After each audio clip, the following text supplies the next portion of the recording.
Olá, bem-vindo ao canal. Você é novo por aqui? Hoje eu vou explicar um filme de ação pós-apocalíptico japonês chamado Attack on Titan. Temos muitos spoilers à frente, portanto tomem bastante cuidado. Antes de continuarmos, eu quero pedir que se inscreva, pois temos conteúdo de muito, mas muito valor por aqui.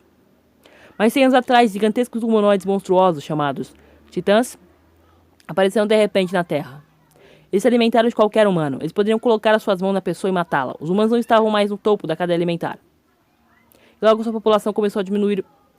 Mesmo depois que muitas civilizações elas acabaram lutando contra, eles acabaram quase eliminando a humanidade.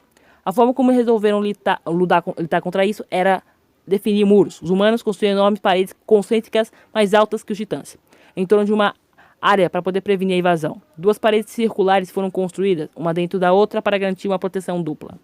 O espaço externo era chamado de distrito externo e o interno era chamado de distrito interdistrito, dentro dessas paredes.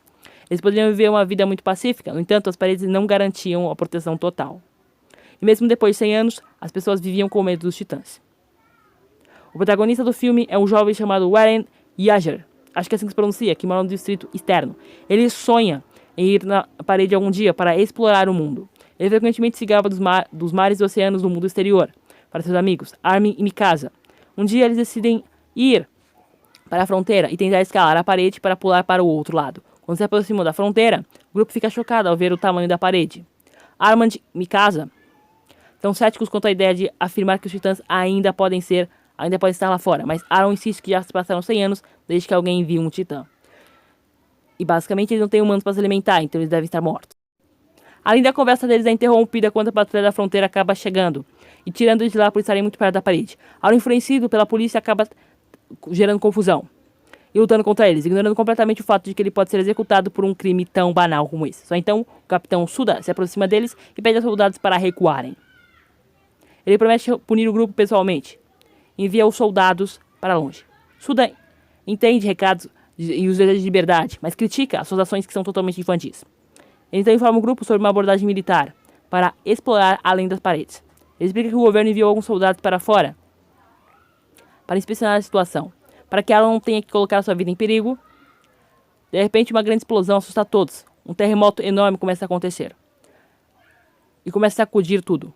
O grupo recua. As paredes se movem de forma agressiva. Em seguida, você acaba vendo um titã. Exatamente, assustador. Um alto guincho, um alto barulho começa.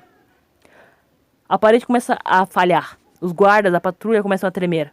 E não podem fazer nada para parar a criatura. Ele finalmente quebra a parede. E aí temos fumaça. Tudo fica em silêncio por alguns segundos.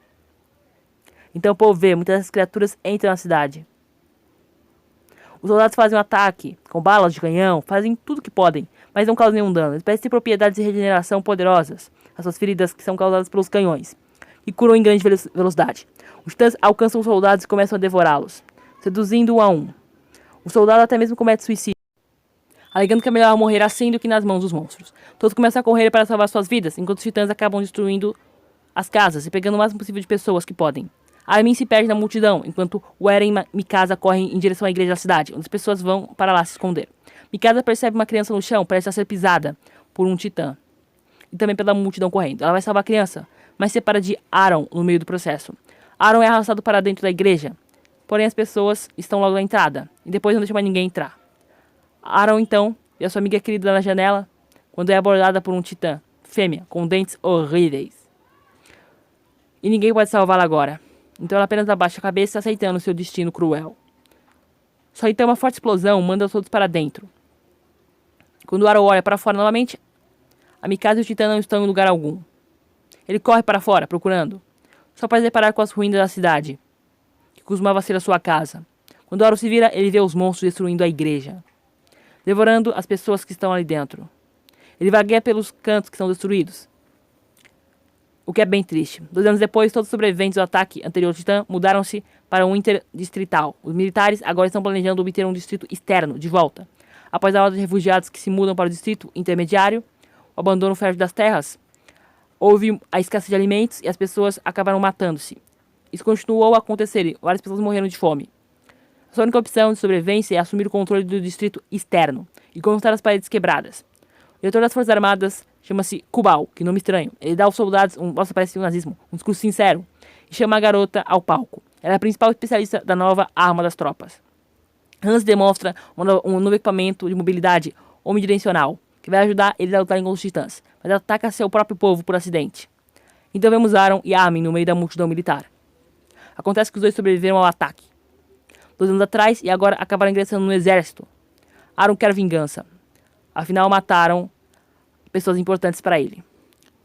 Várias pessoas sobreviveram ao ataque, mas perderam a vontade de viver. Um amigo dele agora é distribuidor de alimentos no exército e também é alcoólatra. Os soldados planejaram invadir o distrito externo à noite, quando os titãs vão adormecer. Eles querem fechar o caminho que o titã invadiu na cidade, para que novos titãs não possam entrar. Então eles podem matar os restantes e recuperar o seu distrito dessa forma. Hans pede que todos avancem lentamente e não façam barulho, pois os monstros são sensíveis a barulho. Eles começam assim o seu plano. Temos vans militares. À medida que avançam, o capitão ordena abruptamente que parem os veículos, sentindo um movimento à frente. Os soldados olham lentamente em volta, apenas para encontrarem vacas vagando pela cidade. Um militar chama Rina e ouve um bebê chorando e decide investigar, colocando sua vida em perigo. Eren segue a garota e os dois acabam dentro de um edifício.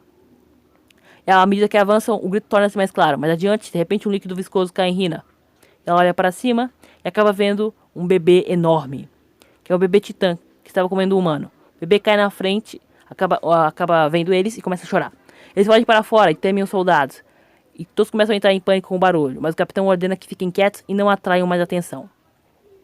Uma mão enorme surge do nada e agarra o capitão. E um titã acabou comendo ele. Eles acordaram e os soldados estão em grande perigo. Eren e Rina correm pra caramba, mais que o Bolt. Mas um monstro enorme os persegue. Eles começam a correr de volta, mas o comandante Kubal sente perigo e foge com o veículo e as armas adentro. As ordens são para que os soldados corram em direção a um prédio, mas são cercados por titãs. Antes que eles possam escapar, eles perdem toda a esperança, quando de repente um assassino profissional de titãs do regimento de escoteiros, Shima, aparece. Ele usa um dispositivo de balanço para matar os titãs no ar, atingindo eles na zona fraca, atrás do pescoço. Mate tem uma parceira tão habilidosa quanto ele. Os titãs mortos caem no chão e evaporam. Aaron finalmente consegue ver o seu amigo Shima e está surpreso ao vê-lo. No entanto, não dá muita atenção à sua velha amiga e olha para ela. Kishima, sorrindo. Então, eles voltam para o prédio, seguindo soldados. Acontece que o comandante Kubal nomeou esse rapaz para ajudá-lo nessa missão. Basicamente, são pessoas que foram salvas e acabaram sendo ensinadas desde então. E eles vivem em um mundo de titãs, tornando-se sábios, a dura realidade da vida. E não quer se associar a pessoas de sua velha vida mais. Mais tarde, os soldados culpam Eren por atrair os titãs mais cedo e colocar a vida de todos em perigo, para entrar em uma luta, porém, eles são logo parados por Mikasa. Shima pergunta a Eren seu nome e demonstra superioridade. Eren diz a Shima que quer aprender a matar os titãs da mesma forma como ele faz. E culpa o monstro por prendê-los. Ele ri alegando que os humanos se aprisionaram, não os titãs. Eles estavam com muito medo de lutar e a sua covardia os trouxe para onde eles estão. Então ele provoca Aaron chamando-o de um covarde. Quando Aaron nega ser um merda, um perdedor, Shima pede que ele solte seus medos e lute contra os titãs por sua liberdade. Aaron então vai procurar Mikasa e a encontra tocando um piano quebrado. Ele tenta se reunir com ela, mas ela parece interessada em sua vida, em seus esforços. Ela diz que se tornou uma pessoa diferente desde que o bebê que tentou proteger morreu. Ela então revela uma mordida que está em seu corpo, mostrando que o titã tinha feito um ataque a ela. Eles são interrompidos por Shima, que alimenta Mikasa com a maçã, mostrando seu afeto por ela. Com o coração partido, Eren corre para fora e grita de agonia. Seu único amor, que pensava que estava morta e que queria vingar, não é mais a pessoa que costumava ser. Então uma outra garota o conforta, volta para dentro do prédio e fica conversando com ele. Ela fala sobre a sua história, sobre sua filha, que está em seu distrito. Então ela tenta seduzi-lo. Mas eles são interrompidos quando um olho gigante os encara por uma janela. De repente, arrasta ela com a boca, sem dar muito tempo para que ele faça alguma coisa. Desamparado, enquanto seu amigo é comido pelo monstro, muitos outros titãs acabam indo no edifício. Todos colocam seus equipamentos e tentam lutar contra os titãs. Eles matam a maior parte deles junto com muitos outros que ficam feridos. Pela primeira vez, combater eles com explosivos é uma ótima tática. Eles acabam bolando uma tática para lutar contra os titãs a médio e longo prazo. Enquanto isso, o casal que estava se agarrando antes é atacado. E adivinha? O homem morre.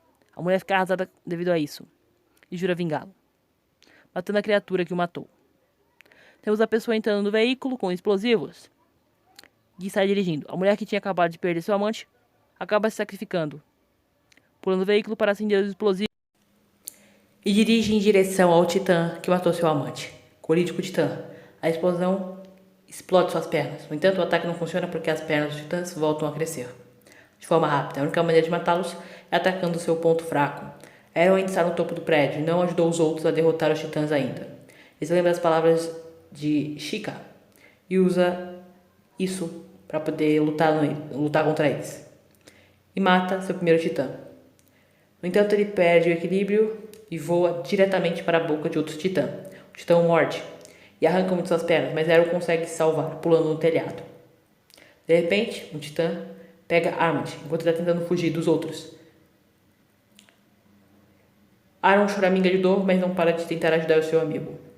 Ele se arrasta em direção à borda do edifício e salta para dentro da boca dos monstros, segurando-o aberto. Armand está prestes a deslizar para a garganta do monstro quando é salvo. Aeron cai no estômago dos titãs no processo. Lá, ele encontra-se com várias pessoas que morreram, uma delas sendo Rina. Enquanto isso, Mikasa e outros estão em um telhado, onde Armand conta sobre a morte de Aeron. E lá ela não consegue esconder ter ficado triste devido a isso. Furiosa, se lança contra os titãs e mata cada um deles. No entanto, seu combustível se esgota e ela cai no chão. O titã que comeu Aeron se aproxima de Mikasa. Está pronto para matá-la, mas de repente uma mão emerge da boca da criatura e seu corpo explode, revelando outro titã dentro dele. Um titã diferente se une à luta contra sua própria espécie e os mata, um por um. Os sobreviventes observam com muita admiração. O novo titã é na verdade Aeron. Depois de matar todos, o titã ele se aproxima do edifício e Aeron parece ter esquecido de quem é e começa a matar todos à vista. Os soldados recuam com medo, exceto por Mikasa, que chama Aeron pelo nome, porém ele não para. Ele a agarra enquanto olha para ela e lentamente recupera sua memória e começa a reconhecê-la. Ele cai morto no chão e começa a se evaporar como os outros titãs. Mikasa abre seu ponto fraco e o humano Aeron emerge da criatura para a surpresa de todos. Cresceu-se uma perna devido à regeneração das criaturas. Finalmente, ele acaba evaporando, ficando apenas o Aeron, que ganha consciência de forma lenta. Inscreva-se para mais vídeos.